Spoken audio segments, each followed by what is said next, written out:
በህዝቡ ይሁንታ የሚያገኘው ፓርቲ ከመንግስት ምስረታ በኋላ በህዝቡ ዘንድ የሚነሱ የመልካም አስተዳደርና የልማት ጥያቄዎችን ለመመለስ መዘጋጀት እንዳለበትና ህዝቡ በሰላም ወጥቶ እንዲገባ የአካባቢውን ሰላምና ጸጥታ ማረጋገጥ መቻል እንዳለበትም ጠይቀዋል። ህዝቡ ከመንግስት ወይም ከአሸናፊው ፓርቲ የሚፈልገው ልማት ብቻ ነው እና ምርጫ በሰላም ጀምረን በሰላም እንደ ከተማ እንደ ዞን በሰላም መጠናቀቁ ደስ ብሎኛል። በጣም መንግስት ነገ ለህዝቡ በዝልክ ደግሞ ህዝቡ ይበጀኛል ባለው መሰረት ለህዝቡ የሚያስፈልገውን መሰረተ ልማቶች ጅምር ላይ ያሉትንም ገና ያልተነኮትንም ለህዝቡ እንዲያስተካክል ነው በበኩል የሚፈልገው። መስራት እንፈልጋለን፣ ማደግ እንፈልጋለን። በተለይ መንገድ ያስቸግረናል። እኔ በብዛት እኛ አካባቢ መንገድ የለም። እናቶች እንደዚህ እርጉዝም ሆኖ ሲራም ገቢያም ሲከድ በጣም ነው የምንቸገረው። ልማት ሰርቶ ወይ ነግዶ ገቢ አግኝቶ ለከተማው ለህዝብ ልማት ሰርቶ እንዲያገኝ መንገድ በደንብ ትኩረት ተሰጥቶ እንደ ዞን መንግስትም ቢሰራ ደስ ይለኛል።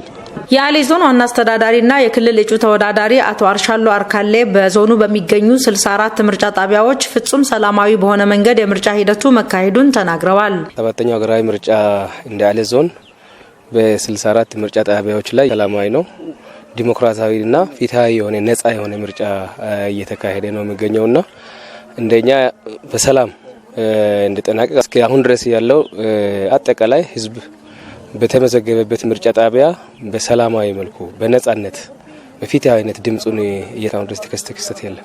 የደቡብ ኢትዮጵያ ክልል የባህልና ስፖርት ቢሮ ኃላፊና የአሌ ዞን ተወላጅ አቶ ኦዳሎ ኦሎ በበኩላቸው እንደ ሀገር እየተካሄደ ባለው ሰባተኛው ጠቅላላ ምርጫ በየአካባቢያቸው ድምጽ በመስጠታቸው ደስተኛ መሆናቸውን ገልጸው በዞኑ ሰላማዊ በሆነ መንገድ ምርጫ መካሄዱን ተናግረዋል።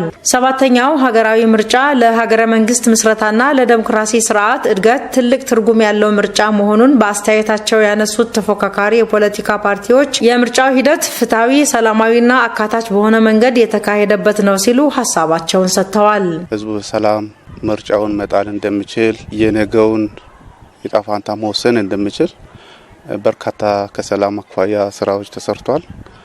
በተጨባጭ ደግሞ መሬት ላይ ለማግኘት ያለው ስለዚህ ይሄ ምርጫ ሰላማዊ፣ ፍትሃዊ፣ ታማኒ ሆኖ እንዲቀጥል በርካታ የመንግስት አካላትና ለዚህ ምርጫ ስኬት ህዝቡ